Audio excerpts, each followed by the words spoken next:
The final boss has always stood out, even when he was just a blue chipper.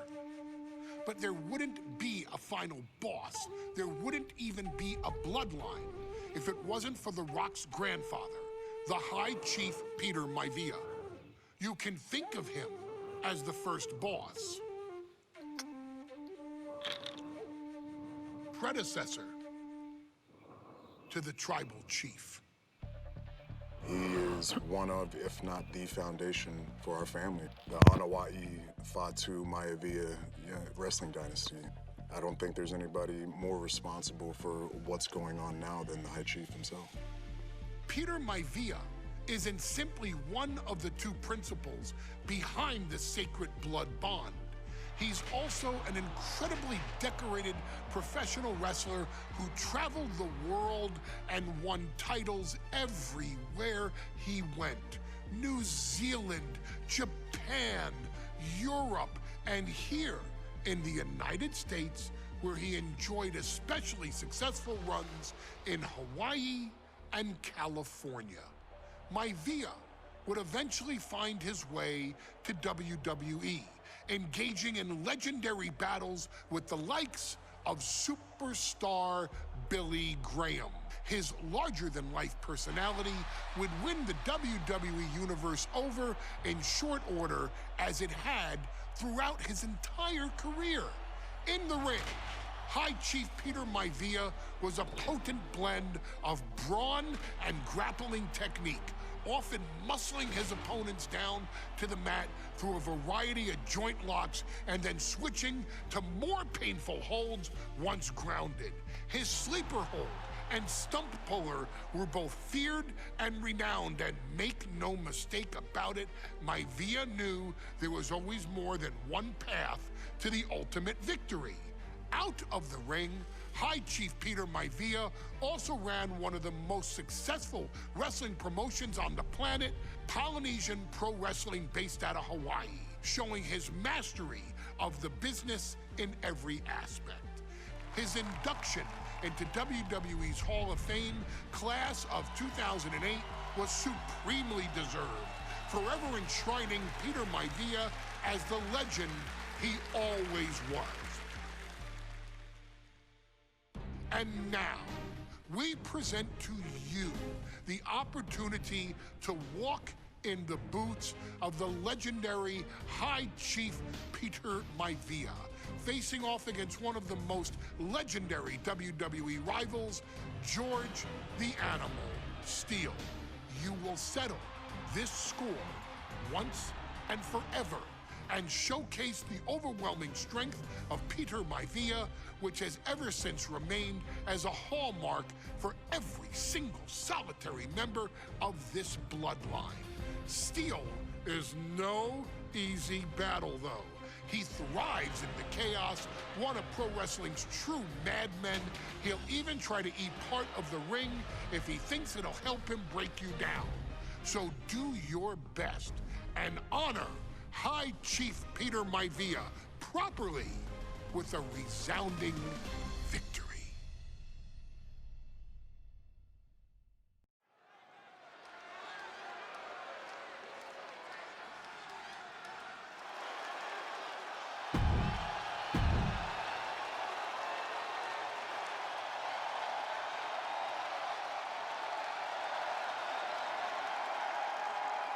And strolling down the aisle, the opponent of George Steele, Peter.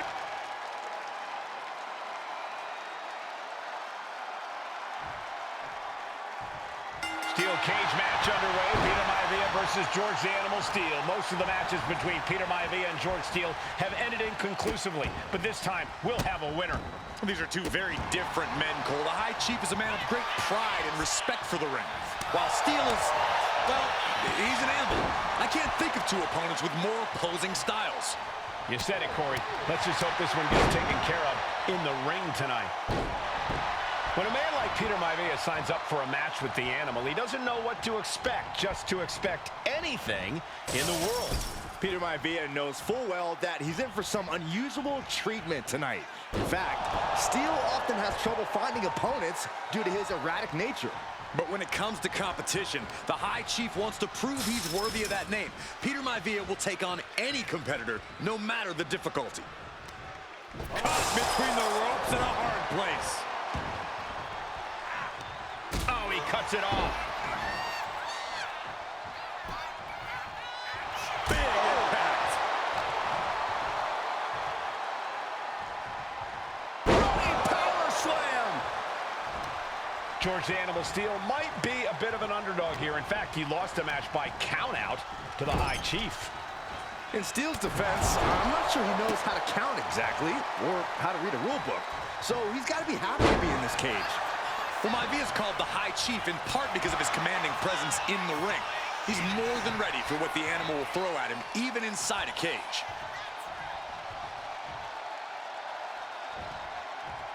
Absolute dominance. Peter Maivia now with the upper hand. Yeah, and Maivia has really figured the animal out here. Just punched him right in the mouth. Relentless. Right to the face. My God. Oh, God. Brutal chop block. The animal has to be elated to be in this steel cage against one of his biggest rivals, no less.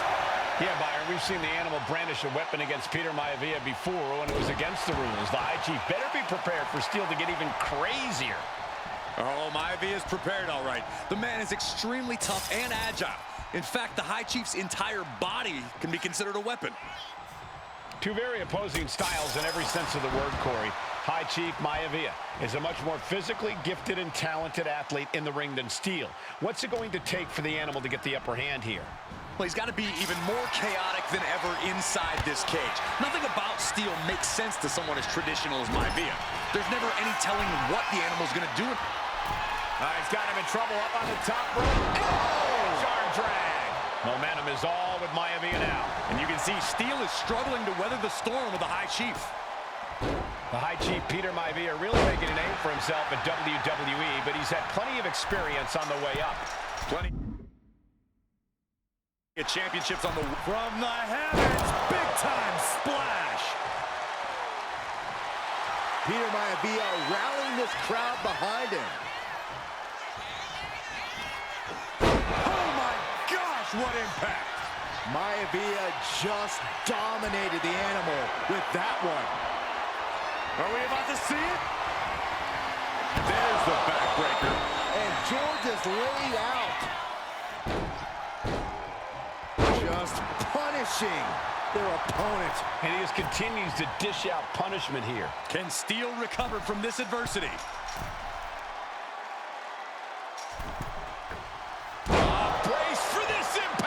Like a guillotine. That's how you wear down your opponent. Crank in the head. Gentlemen, we've touched on the differences between Maivia and Steel as competitors. One man based on... Watching! Look at the height. Ooh, what a jumping headbutt. Turns it around. And Steel isn't looking helpless anymore. But George has to push now while the window's open.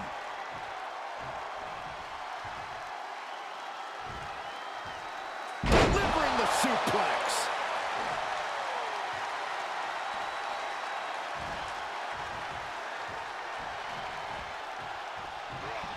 An overhead chop.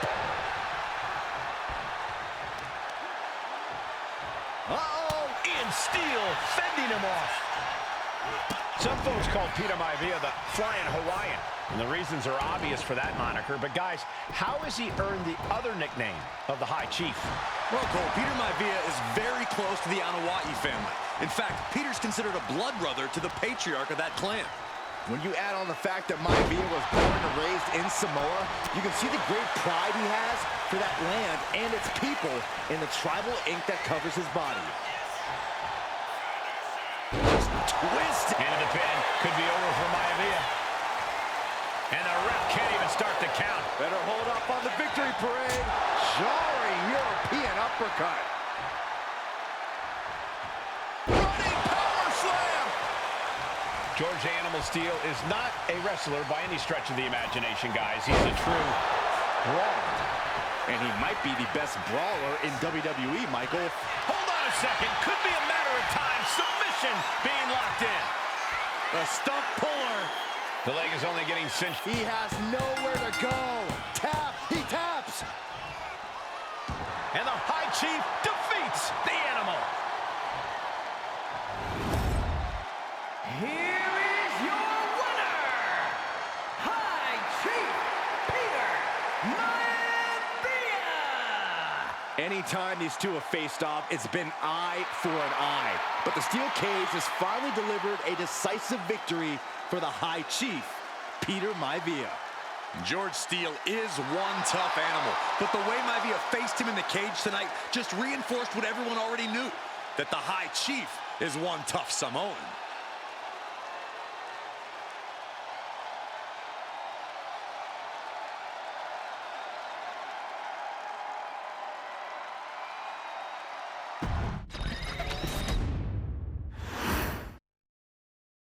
She's not like most girls. She's also not like most WWE superstars. Nia Jax, the reigning queen of the ring, is a reckoning, a force of nature that blitzes right through her competition. A cousin of The Rock, Nia Jax arrived in NXT almost 10 years ago with astronomical expectations. Undaunted, Nia Jax would dominate early opponents, finding herself competing for the NXT Women's Championship mere months after her debut. It did not take long for those running Raw and SmackDown to take notice. Well, our next pick, Nia Jax. And Nia Jax would join the Raw roster as part of the 2016 draft lottery. And since joining the main roster, absolutely no one has been safe from Nia Jax. She is a two-time women's champion. She is a two-time women's tag team champion. She competed in the men's Royal Rumble match in 2019, even getting an elimination while in the ring. Nia Jax looking to eliminate. She does. She's battled standouts like Charlotte, Bayley, and Becky Lynch. And all the while, she has left undeniable destruction in her wake.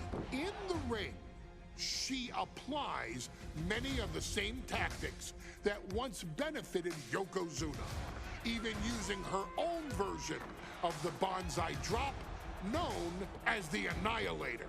And just like its namesake, if it connects, your night is over. And Nia Jax remains driven for even more success, jumping at any opportunity to prove her dominance. This last year, that included entering into the 2024 Queen of the Ring tournament after earning victories over Naomi, Jade Cargill, and Bianca Belair. Nia Jax would fight her way into the finals, taking on former NXT Women's Champion Lyra Valkyria. Valkyria built a lot of momentum, defeating Dakota Kai, Zoe Stark, and Io Sky to punch her ticket into the final at the Queen and King of the Ring. With an obvious game plan, Lyra would look to stick and move, avoiding the colossal attacks of her opponent. Unfortunately, as often happens when competing against Nia Jax, Lyra made one miscalculation, and that error in judgment provided Nia Jax with the opening she needed to annihilate her competition. This is your opportunity to crown the first queen in Bloodline history. Make Lyra suffer. Make her regret ever entering your ring. Showcase the otherworldly power that forces an entire roster to cower in your presence. Because when you're an irresistible force like Nia Jax, resistance is futile.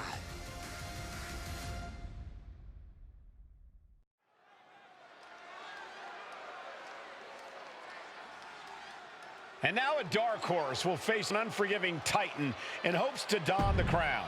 Lyra Valkyria.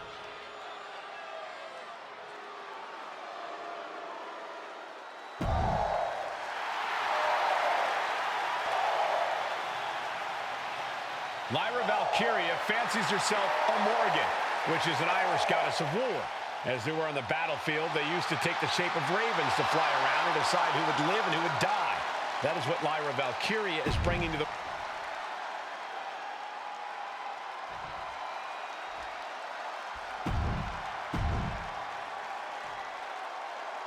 And it's all come down to this.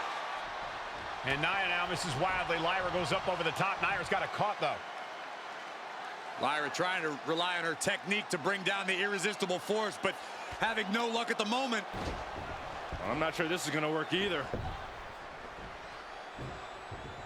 Jax just entirely too strong, but whoa! That was interesting.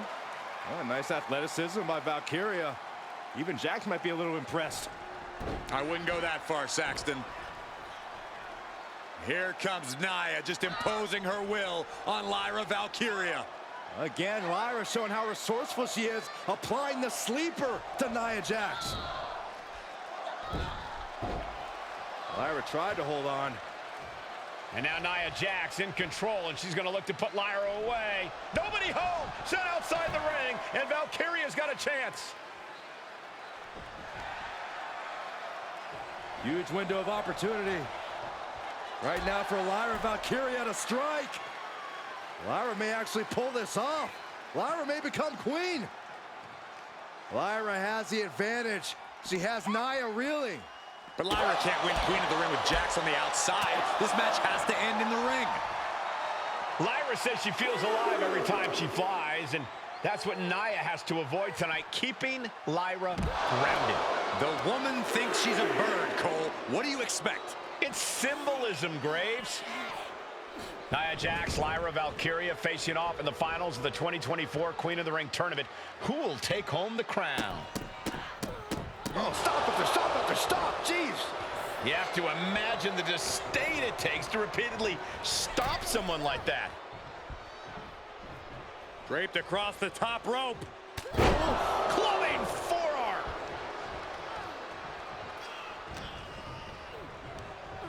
Chucked right out of the ring.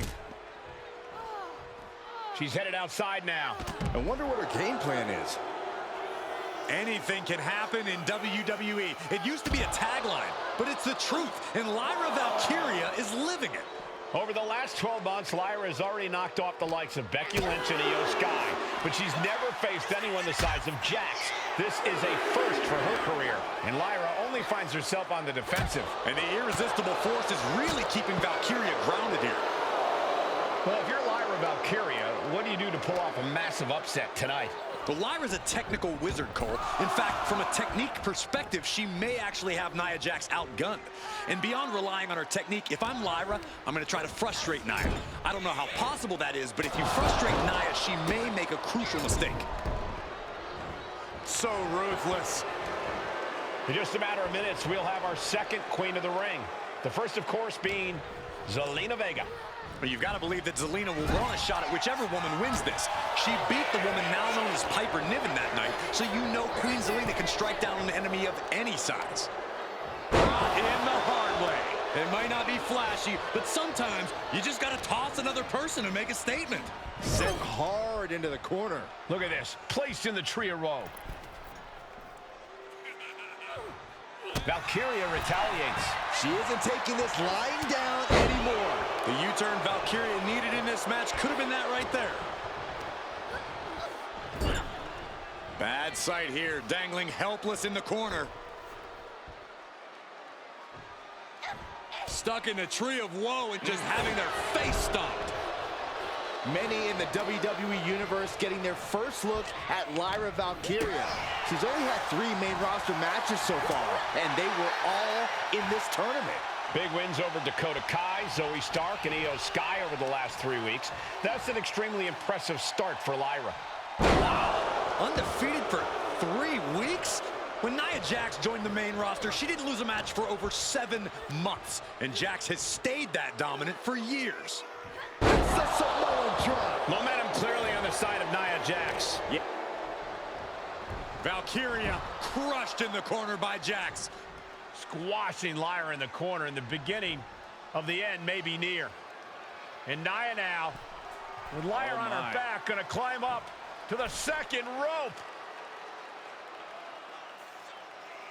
This is a scary situation for Lyra. Oh, look at this. Maybe not. No way. There's no way. Oh, my. Oh, no. Good night, Annihilator. Here is your winner and the new Queen of the Ring, Nia Jax. What a victory to the brand new Queen of the Ring. Nia said she would do it, and she backed up her claims. And now the Chief Content Officer of WWE and Triple H going to come in to congratulate Nia Jax, officially crown her the Queen of the Ring. Absolute dominance by the new queen.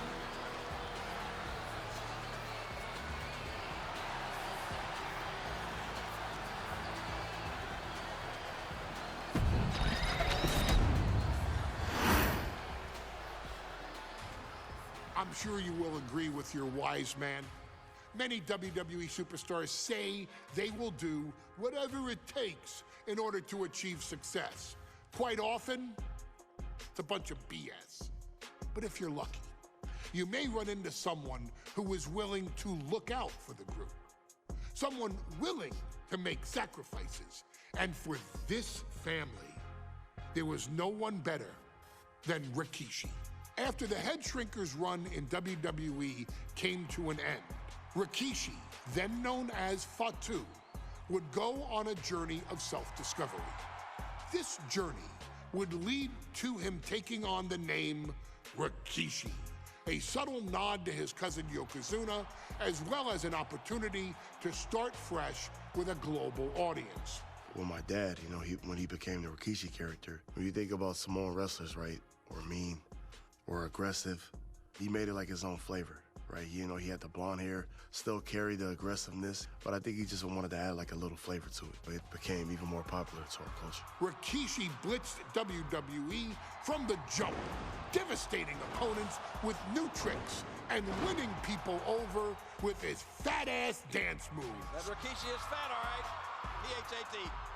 And with this wave of newfound momentum came even more success, with Rikishi capturing the WWE Intercontinental Championship and displaying incredible athleticism in iconic moments like when he dove off the top of the steel cage. The year 2000 belonged to Rikishi. But little did anyone know, Rikishi held a dark secret regarding a decision he'd made not for his own benefit, but for the benefit of the family. It was at the 1999 Survivor Series that Stone Cold Steve Austin was hit by a car in the arena parking lot, forcing him from the main event later that night for the WWE Championship. For nearly a year, all of WWE was consumed with figuring out who was driving that damn car and why Austin was targeted in the first place. The verdict came in. The car was driven by Rikishi. Rikishi would stand strong. Stone Cold Steve Austin, I didn't do it for me. I did it for The Rock. What? Rikishi would lay out a years-long gripe that WWE preferred Steve Austin to The Rock, and so Rikishi had made sure that The Rock's only competition had been removed from the picture. Rikishi sacrificed his own popularity to reach this goal. The Rock thrived while Austin was on the shelf. For Rikishi, the struggle and fall was all worth it. Rikishi knew that he would eventually have to face off with the Texas Rattlesnake to answer for his sins. And he welcomed that meeting with open arms. What Rikishi was unprepared for was for WWE to stack the deck entirely, looking to make Rikishi pay for taking out their golden goose. Stone Cold Steve Austin was allowed to drive his truck directly to the ring and was generally given the freedom to do whatever the hell he wanted in the name of revenge. We are going to make things right. This time, when Rikishi and Stone Cold Steve Austin lock horns, there will be no stacking of the deck. Someone willing to give of himself so that his family, this family, can succeed, deserves better. So get in there and showcase the never say die spirit that has led this family to victory time and time and time and time and time and time again. Use whatever weapon you can get your hands on and prove to Stone Cold Steve Austin that you will do anything for the people.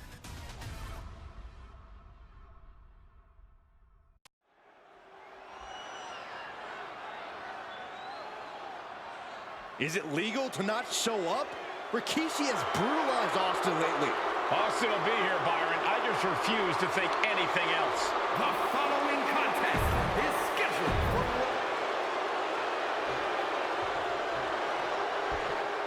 Is he here? Well, there's the Rattlesnakes music. He's here. Austin's here. Stone Cold Steve Austin came here with no fear. No...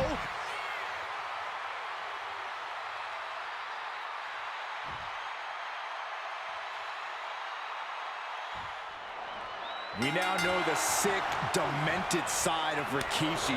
Rikishi almost cost Austin his life. Instead, he's here tonight to finish the job. Listen, Rikishi has seen members of his family be skipped over while other superstars skyrocketed to unimaginable heights. Rikishi feels it's The Rock's time, not Austin's. It's been a month of stunning revelations, all leading to the in-ring return of Stone Cold. Dribbling the opponent's head like a basketball. And though The Rock wants nothing to do with this altercation, we have to mention the sadness Rikishi has brought to him. Rock might be innocent in this whole ordeal, but I feel that somewhere inside his soul, The Rock is happy with what Rikishi's done. The Rock is proud to have Rikishi and his family. No, Corey, what kind of lies are you trying to spread? We've heard Rock say Rikishi deserves what Austin is going to bring him. There's no family pride in that statement. I'm just saying that blood is thicker than water, and it's been an easier ride for Rock without Austin in the picture. And that's thanks to Rikishi. Sounds more like Rikishi is trying to take credit for all The Rock's success. He's rummaging for some sort of equalizer underneath the ring. Funky but loving, he's got a baseball bat! We've talked so much about motives leading into this match. In my view, Rikishis are delusional. His family have been given equal opportunities, and they all took full advantage of them. Yeah, my blood boils at the propaganda Rikishi's been selling. But I'll tell you about the most legitimate motive in this story, and that is payback for Stone Cold. Austin nearly had his life taken from him, and there is no greater reason to stomp the tar out of somebody than that. Clothesline! Good Lord! So effective. Just pounding away. Just grounding and pounding. This conflict is beyond disturbing. Corey, what's going through Rikishi's mind when it comes to defeating Stone Cold? Rikishi has to be prepared to endure an emotional storm like he's never felt before. The big man must recover from that and use his weight to immobilize the Rattlesnake, because we know Austin will not stay down. Ooh. Ooh. And looking at my monitor, it just makes me sick to my stomach watching Rikishi. This is a man who has no remorse and feels justified for running Austin down like a dog. Look, to be devil's advocate, you've got to look at Rikishi's perspective. He's proud of his Samoan lineage and saw an opportunity to give his people a leg up in the Shark Tank that is WWE. Austin and Rikishi trading heavy artillery on the outside, and here comes the Rattlesnake. Stone Cold Steve Austin fired up and revenge on his mind. You got to think about how bad Austin has wanted this ever since Survivor Series last year. Been dying to get his hands on Rikishi. All of that venom, all of the vitriol inside of Austin being unleashed on Rikishi right now. Remember, this is no holds barred. Anything goes. Austin has Rikishi down. The rattlesnake is red hot.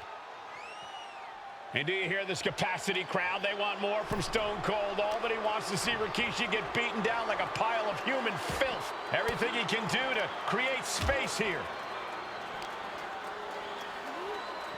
Sits straight into the barricade. Oh, he slammed his face right into the barricade. And Rikishi lately has been calling himself a visionary, a pioneer. All a bunch of garbage, if you ask me. Well, those aren't self-imposed labels, Cole. Those labels are coming from the family, coming from a group of wrestling legends who are proud of Rikishi for standing up and making a change in this business. I have a few labels for Rikishi. Coward, liar, embarrassment. Those fit him well. And slides back into the ring. Here we go, cleaning up the announce table. We know what's coming next. This match is getting more chaotic by the second. He's hurled out and crashes down to the floor. No count out as he takes things out of the ring.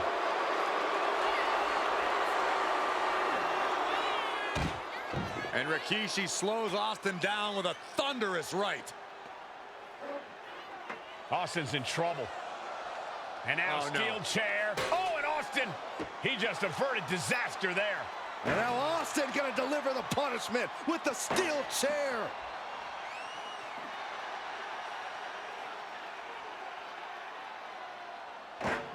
A relentless Texas rattlesnake beating the brakes off of Rikishi with a steel chair. And again, thunderous blows by Austin.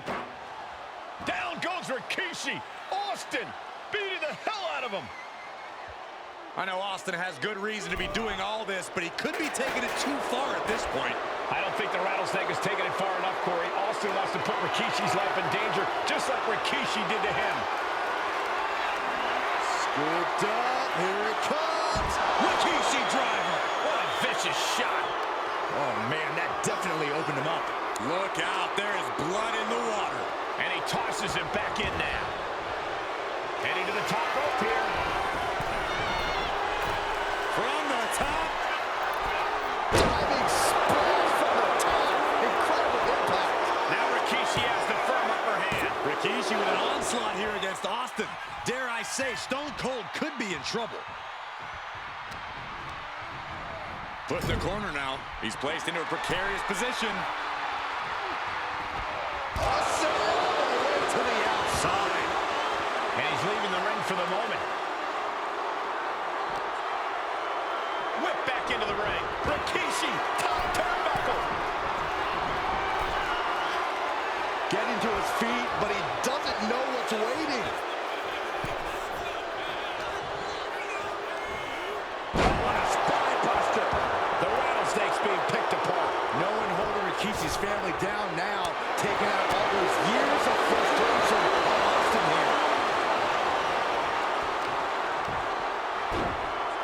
Oh my goodness. Oh, what a smash. That is just insulting. Up high.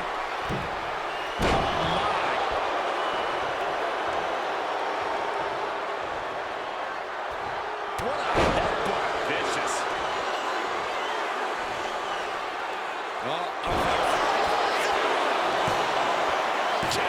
Kicks out. He just won't give up. Rikishi looking to finish the job from 10 months ago. Rikishi driver. Will that keep the rattlesnake down? 2. Rikishi somehow defangs the rattlesnake.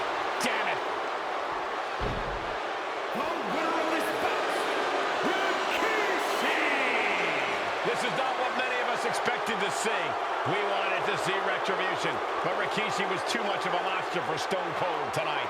The vitriol that consumed Rikishi powered him to finish the job and leave a battered Austin in his rear-view mirror.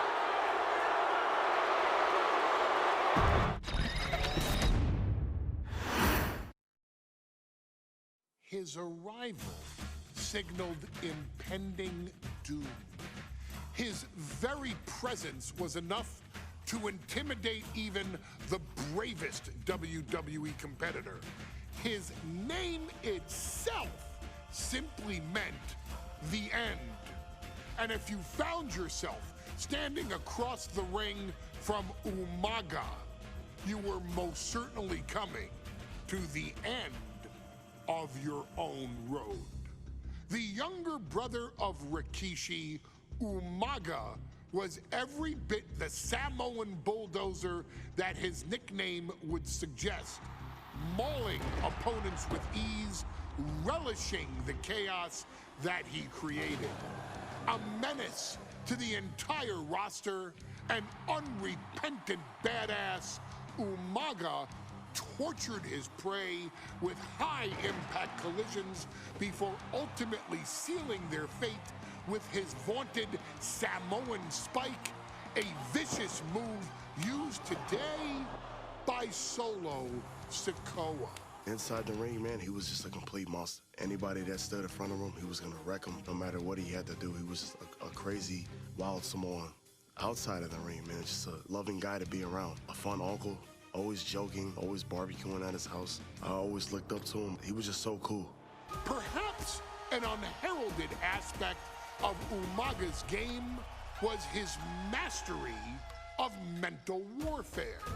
Umaga loved to present a wild, out-of-control savage, one who needed manager Armando Alejandro Estrada to handle all the details while he destroyed opponents.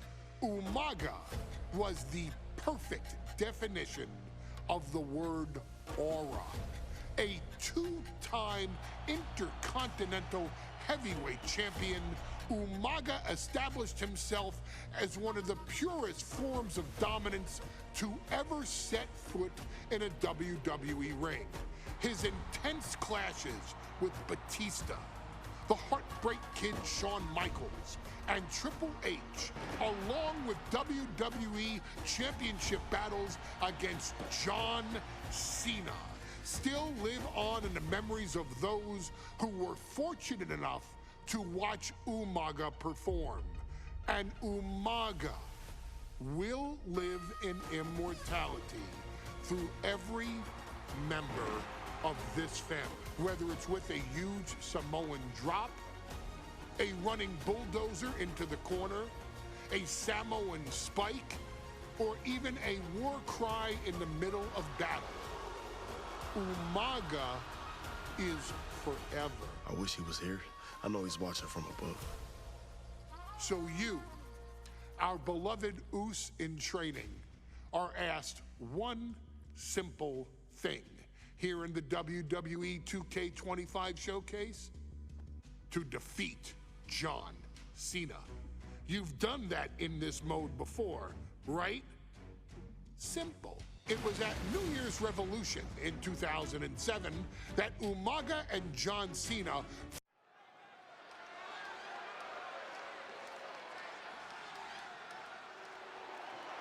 Well, ladies and gentlemen, here he is. He could be the next WWE champion, the near 400-pound Umaga. A man that since debuting right after WrestleMania 9 months ago has remained undefeated. And Umaga has been in the ring, Byron, with the best of WWE. This man looks, moves, and sounds like a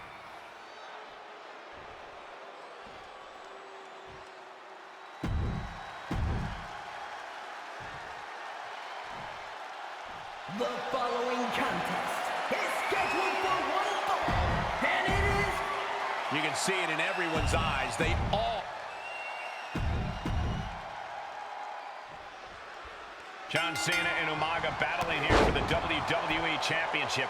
Will John Cena halt the Samoan Bulldozer's path to destruction? Cena's going to have to go all out to accomplish that. No one has been able to withstand Umaga thus far. This brutal Samoan has made a mockery of his challengers and is perhaps the ultimate super heavyweight threat. As Cena could be in for the greatest challenge as champion tonight. But if anyone can overcome the terrifying ruthlessness of Umaga, it has to be John Cena. And let's remember this event last year, Byron. New Year's Revolution has not been kind to John Cena. He lost his championship a year ago at this same event. A mental hurdle Cena needs to overcome for sure. But the past is the past. I think John has a much bigger distraction in front of him right now. And Umaga will look to continue to use his 100-pound weight advantage in an effort to become the WWE Champion. Brought back into the ring from the floor now.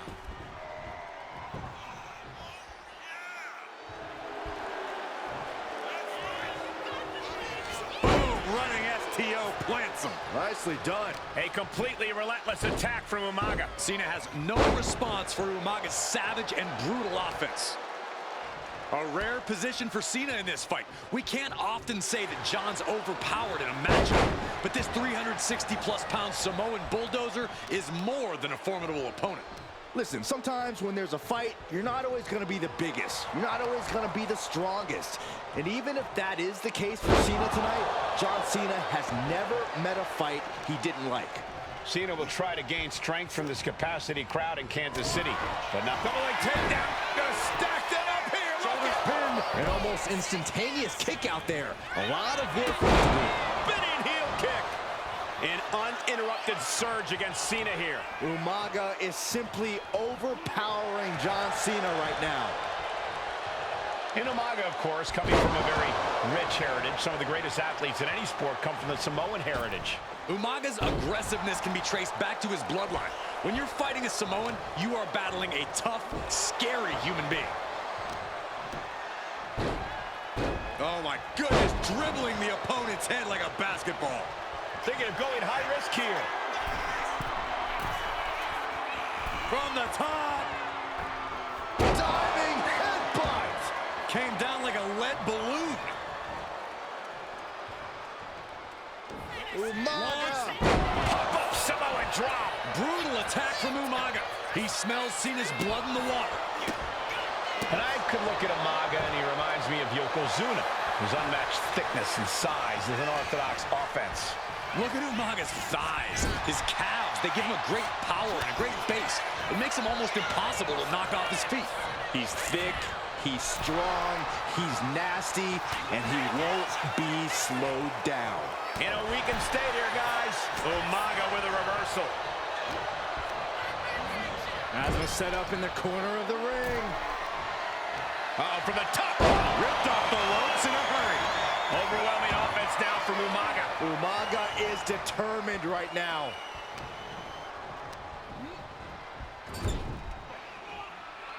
And Cena flattened in the corner. Umaga's just overpowering him. Look at the strength. Into the corner, just setting Cena up. You have to start to ask yourself, is the end of John Cena near? I think so. Look What out! a headbutt. No one has been able to stop Umaga. No one. You are seeing why Umaga is undefeated. Why no one has been able to stop the Samoan bulldozer. Here comes Umaga, and Cena catches him with a boot. John Cena from behind, rolls him up, shoulders down, and a kick out by Umaga. And Cena immediately back into the clutches of Umaga. I'm not sure what else Cena can do here. I'm not sure John Cena knows how to stop Umaga. And Corey, you know there's no force equal to being on the receiving end of a headbutt from Umaga. It's in Umaga's DNA. Generations have perfected the art of using their own skull as a weapon that could stop an elephant.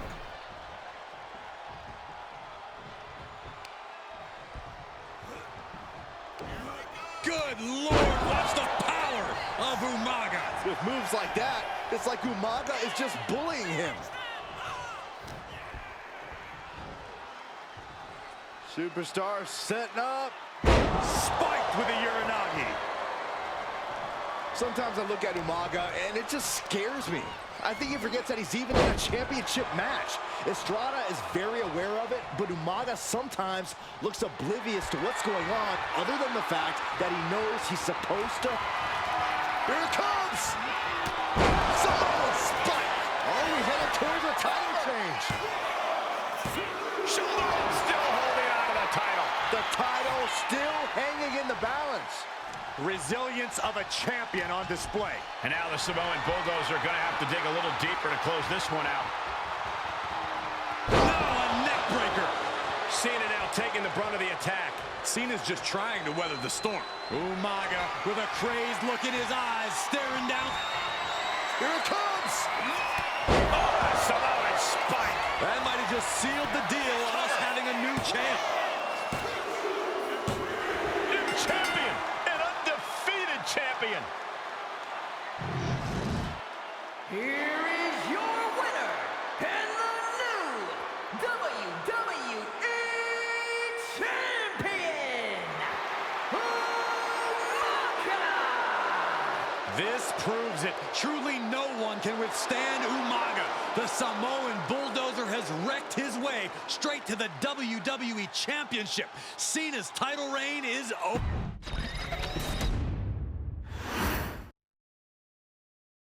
Hey, in WWE, things move really fast. If you aren't present in the moment, it can feel like a year goes by in only 2 or 3 minutes. That's why you always have to make time to make sure that you check. Hold on. Did I just hear myself say 3 minutes? Stop. Can you believe I'm actually doing Eric Bischoff's shtick? In the early 2000s, few words sent a shudder through the roster like the words 3 minutes, summoning the fearsome duo of Rosie and Jamal, collectively known as the 3-Minute Warning.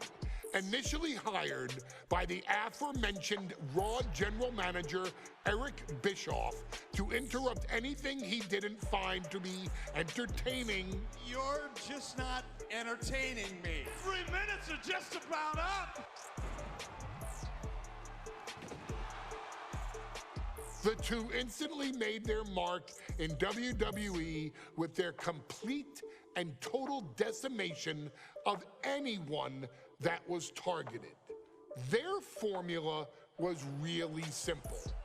2 bruisers with surprising quickness who took pleasure in throwing opponents all around the ring with reckless abandon. And the trail of bodies left in their wake remains a testament to their devastation.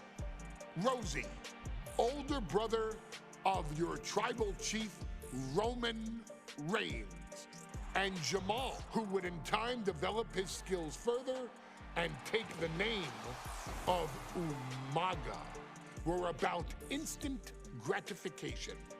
They treated matches like a race, seeing how much damage they could fit into the shortest time possible. The 3-minute warning with my brother and my cousin, it was just one of the coolest gimmicks of all time to me. It was catchy, you know what I mean? Like, you kind of knew what was happening. And I feel like we all remember when the 3-minute warning hit for the first time. You know, the whole Den TV area just lit up. Every match was a train wreck, as the two would use their size to overwhelm most opponents, coupling that with incredible tag team maneuvers to increase the carnage to its maximum levels. That approach, maximizing damage while minimizing time, was a 3-minute warning signature. The team itself saw its run in WWE last for a little over a year, but in that time managed to make such an impression with the WWE Universe that it still resonates today. They are proof of the impact anyone can make if they capitalize on their opportunity.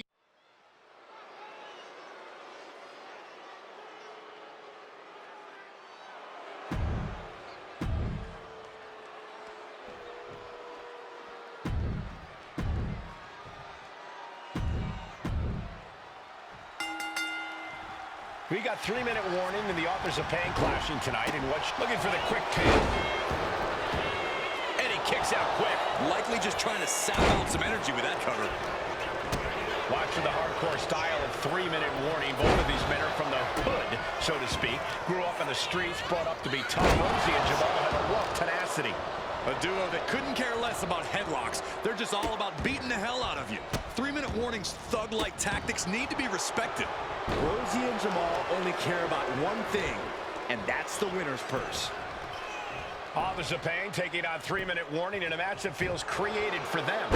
Extreme Rules. Oh my, what a splash! That was more splatter than splash. Oh, and his aggression, just pure brutality. Come on, easy. AOP and 3-minute warning both love to bring the pain to their opponents. But I'm not sure AOP's ready for the pure chaos that is 3-minute warning. That ability to be totally unpredictable could play in 3-minute warning's favor. Interesting point, Corey. AOP likes to slowly grind their opponents into dust, but 3-minute warning are always looking for a quick, dominant win. Pay special attention to Rosie in this matchup. 6'5", 375 pounds. The man can run a 40-yard dash in 4.8 seconds. This guy is a pure athlete. Rosie played high school football with a legendary running back before playing college ball in Hawaii. Imagine being pancaked by the force Rosie brings. Action spilling toward us. This is probably a good time to take our things and go. Oh, and a stomp. And they just toss them aside. I don't think people realize the amount of strength it takes to hurl someone like that. A manager grabbing anything from under the ring is beyond unfair. It's just flying. Impact. Cover here. Is it enough? Stops the ref count before 2. It'll take more than that to hold him down. Man, Rosie and Jamal, Akam and Razor representing the biggest, most imposing teams WWE has ever seen. Both teams don't care what the motive is, don't care who the target is. Their goal always remains the same, and that is complete destruction of the opposition. We call them equal opportunity ass kickers. The first few rows should take a couple steps back because no one is safe when you're in the vicinity of these teams. Samoan drop. Turning it into a pin for the win.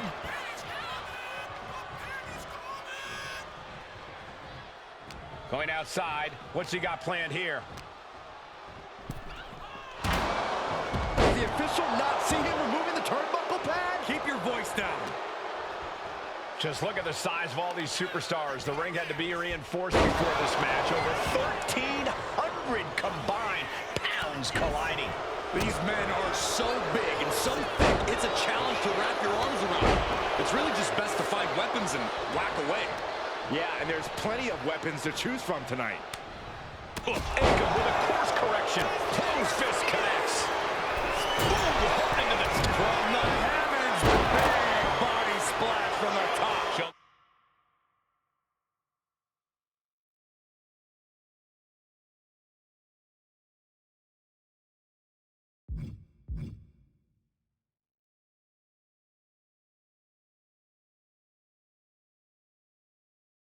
There's that. Razor might be down for the count. Looking for the kill. Escapes defeat. He's leaving the ring now. No countouts to worry about. Ooh, sidewalk slam.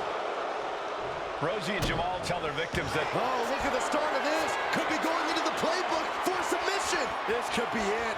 We could see a tap out any second now. And he very quickly counters. Sent straight into the post. Just vicious. Overhand shots and elbows and forearms, one after another. Boom, running STO plants him. Nicely done. Stiff headbutt.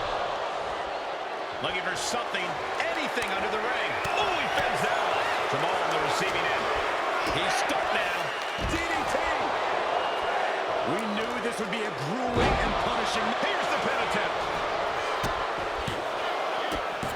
Got it. No, just a 2. And you got to think he's just one final blow away from not kicking out next time. And he slides him back to the mat.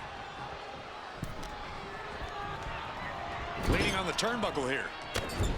Elbow after elbow after elbow. Beat down in the corner. Oh, caught that foot by surprise. Ooh, ooh. And retaliates with a counter.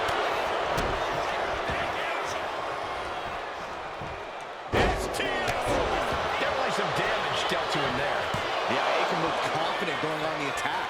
He's still got more left in the tank. rope handle locked in. Death Valley driver. AOP might have just passed their final testament. 2 count. A kick out. I don't believe it. Just an incredible wherewithal to get the shoulder up. And you would think he'd be out of it after taking that maneuver. How draining was that? Can it be done again? Can that maneuver be summoned at least one more time? This is a whole new level of chaos and brutality.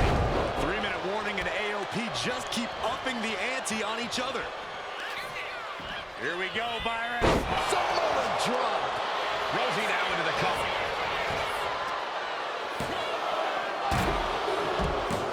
Rosie and Jamal survive Extreme Rules. Here are your winners, Rosie and Jamal.